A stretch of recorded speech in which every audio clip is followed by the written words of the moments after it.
Well, thank you all for coming. In just a few days, we'll reach the 1-year mark from the day Kim Gardner abruptly resigned from her position as the St. Louis Circuit Attorney. It just so happened that on that very day, we were headed to court to enforce a subpoena that was issued to compel the Circuit Attorney's Office to provide the documents we needed to finish our audit work at that time. That subpoena and the petition to enforce it were necessary because of Gardner's numerous efforts to ignore and delay the release of the records we requested. While she may have hoped her resignation would bring an end to her involvement in the audit, I said it then and I'll say it again today. Her resignation did not negate the duty we have to thoroughly assess the performance of St. Louis Circuit Attorney's Office under Kim Gardner's leadership.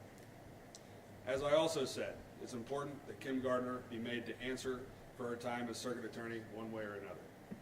I'm here today because it's now clear that Kim Gardner does not want to answer for her time as Circuit Attorney. She's continued her pattern of behavior with her unwillingness to be transparent or accountable.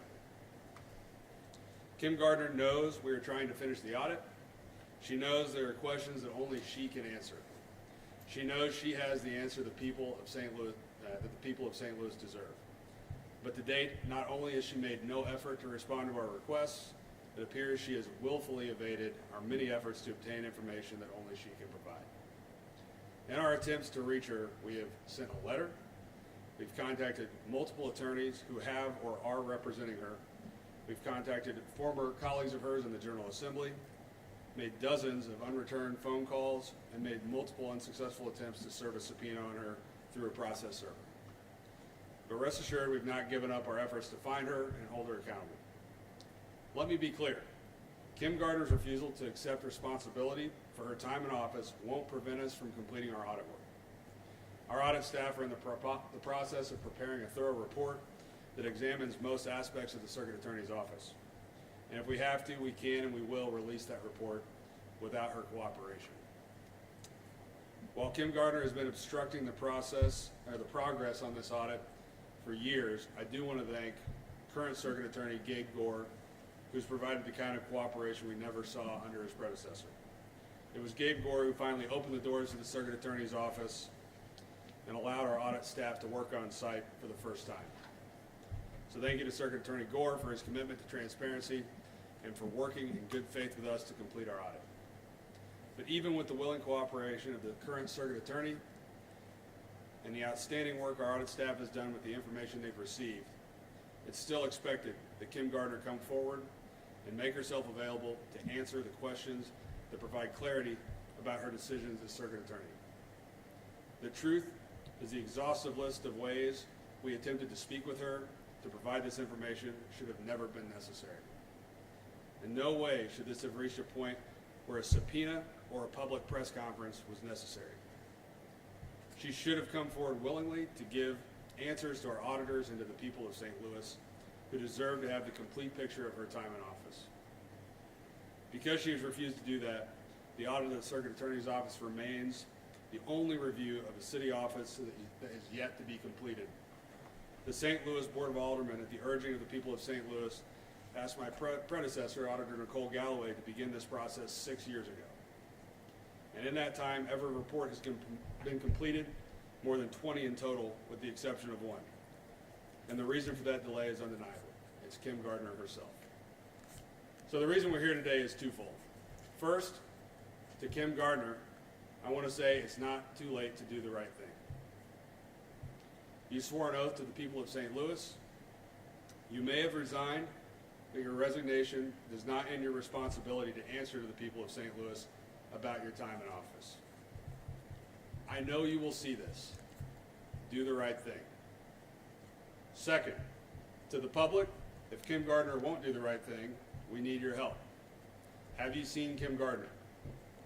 Do you know where she is?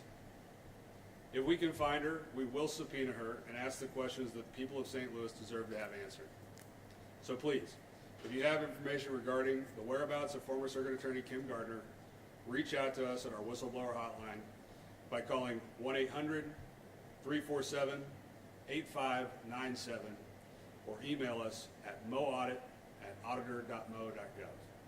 Thank you, and I'll take any questions you might have. Auditor Fitzpatrick, I know that the report hasn't been released yet, but can you discuss any of the preliminary findings at all, how this is looking? Sure. I mean, given the ongoing nature of the audit, and we certainly want to give former Circuit Attorney Gardner the opportunity to answer questions that we have about some of the things that we found during the audit. What I can tell you is that we have identified instances of inappropriate expenditures. We've identified issues of mismanagement, and those are the things that we want to speak with Kim Gardner about prior to releasing the report. If you can release the report without her, why not release the report? What questions do you have? Would they change the findings, or is this just your office is obligated to include her in this report because it was done while she was in office? Well, there are several significant concerns, relating to a variety of management issues at the office. As I mentioned, there are expenditures that appear inappropriate. We want to give her the opportunity to explain those.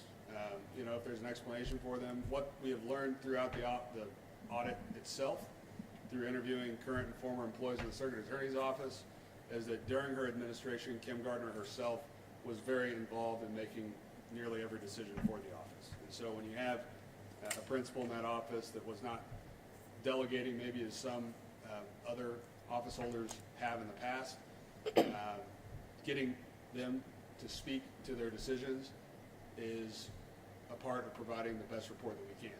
At the end of the day, if we don't end up talking to her, the report will come out. We'll have to draw conclusions with the information that we have, and the report will be issued with that information and without the benefit of her providing us answers to the questions that we have for her. How long are you willing to wait?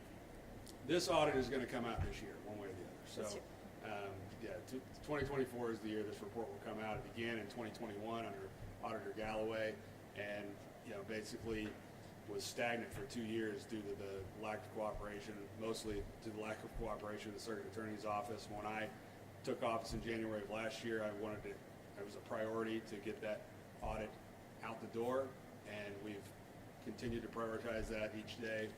And due to the obstruction, here we are. And, Can you be more specific about when in 2024? What I'm telling you, I'm committing that the audit will be out before the end of this year, one way or the other, with or without her cooperation. Do you she's in the state that there's criminal or civil liability on her part as a result of the findings of your audit? Listen, that's something that, given where we are in the process of developing the report and the fact that we have not spoken to her, I can't comment on that specifically. What I can say is that, we have identified inappropriate expenditures and management issues that we want to give her the opportunity to explain, and we think that the best outcome would be for her to be able to have that opportunity and to talk to us about it so that we can understand if there is some explanation we're not aware of for why some of those decisions were made and why some of the expenditures were made. Auditor, do you know if she's still in the state? We do not. We, as I mentioned, we have attempted through a process server to serve her with a subpoena. They made multiple attempts over the course of many weeks to get that subpoena served, but have been unable to locate her anywhere in the St. Louis area. And that's why we're here today to ask for any information that anyone may have on her whereabouts.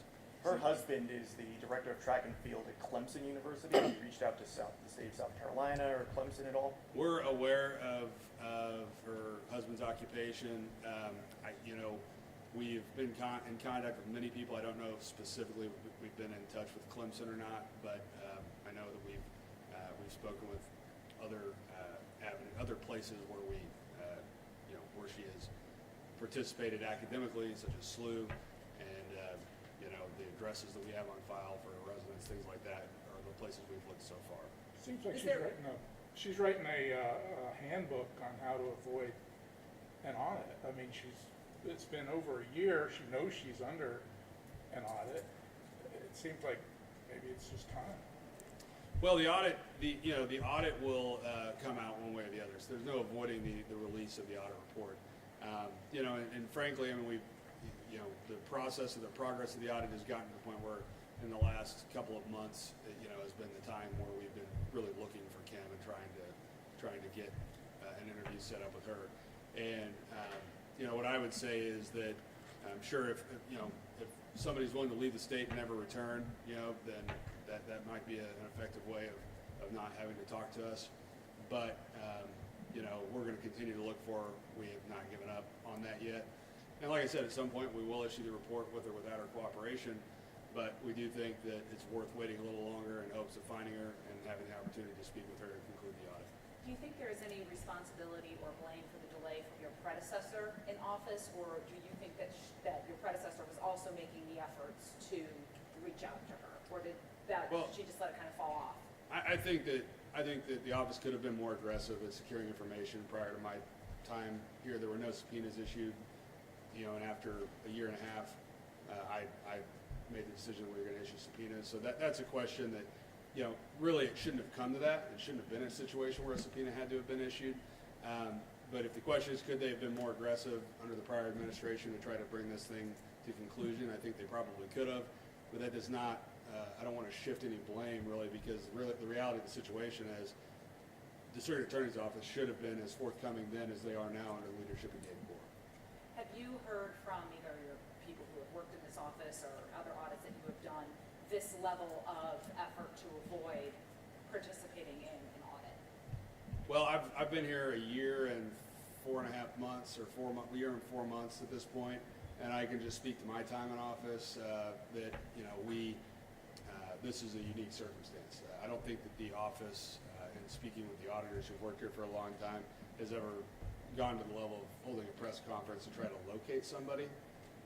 There have been instances where somebody has shown up and pled the fifth, and when being asked questions, but I'm not aware of an instance of having not been able to locate somebody to be interviewed for the audit.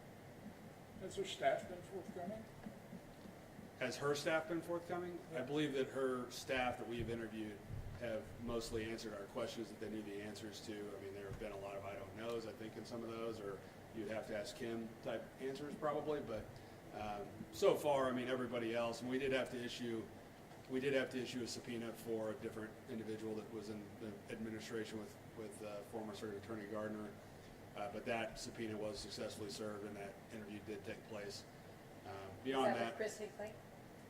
what's that? Was that with Chris Hinckley? Was that? I don't think so. I think it was somebody else. It was, yeah, so it was a different name. So I mean, we have had to issue another subpoena, but that was successfully served. That interview took place. And otherwise, I think people have been cooperative. How many have been issued to her? Well, we issued the first one to her office, to the Circuit Attorney's Office, with her as the leader of it, as the Circuit Attorney back in 2023 prior to her resignation. And we had communicated to her counsel that because they'd only partially complied with it, we were going to, if we didn't get a full response by May 16th, we were going to go to court to petition the court to enforce a subpoena on her.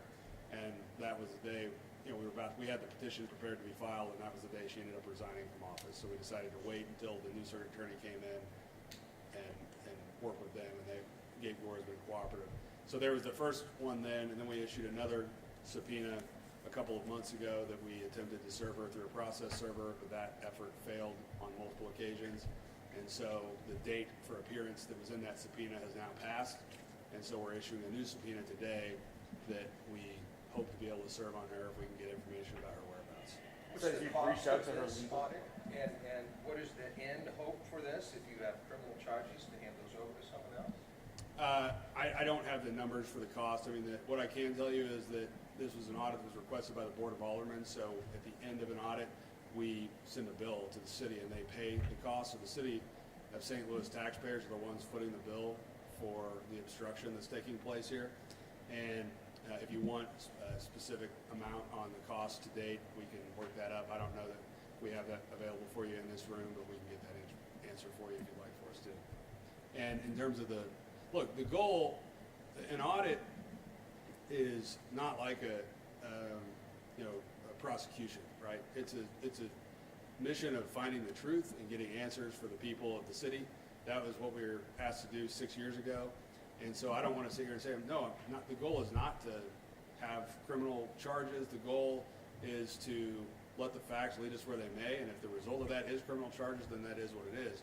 That's a decision that we don't make. That's a decision for prosecutors to make.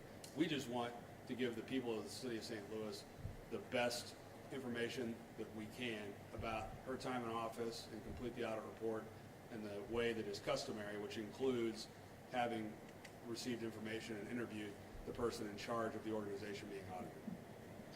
It says you've reached out to her legal representation, or those attorneys who currently represent her or previously represented her? We reached out to the attorney that was representing her during her time as circuit attorney on the audit. So all of the communication on the audit leading up to her resignation was being passed through an outside law firm that she had retained to represent her through the audit. So that was another expense to the city taxpayers, that it was unusual.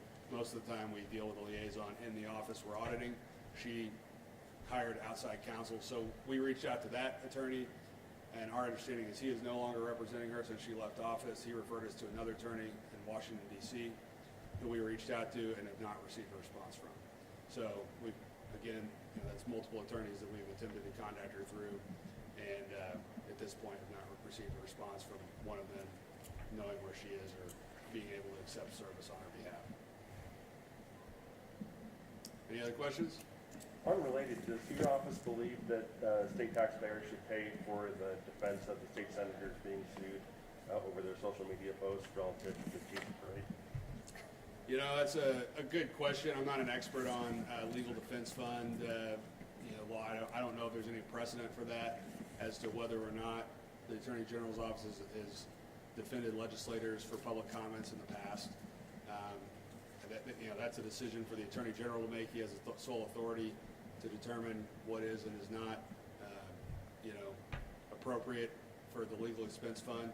And I would also say that as, the entity that would audit the Attorney General's office, generally I reserve, comment or judgment on something that could be the subject of an audit moving forward. So, at this time, it's a management decision for the Attorney General. And, if and when we conduct an audit of the Attorney General's office again, that could potentially be something that would be looked at. Any update on the audit of the City Justice Center? Well, that's not an audit. We received a whistleblower complaint, so we were conducting an investigation of what, as a response to a whistleblower complaint. I can tell you that there was a significant delay in receiving, being able to talk to the DFOB members that we were wanting to speak to as part of that investigation. I think that has now occurred, and that the investigative report is in the process of being drafted for my review. And at that point, that information will become public after I have a chance to review and ask any internal questions. We'll put out a letter to the Justice Center on the investigation, and then that will be that. Do you have a timeline on when that will be out?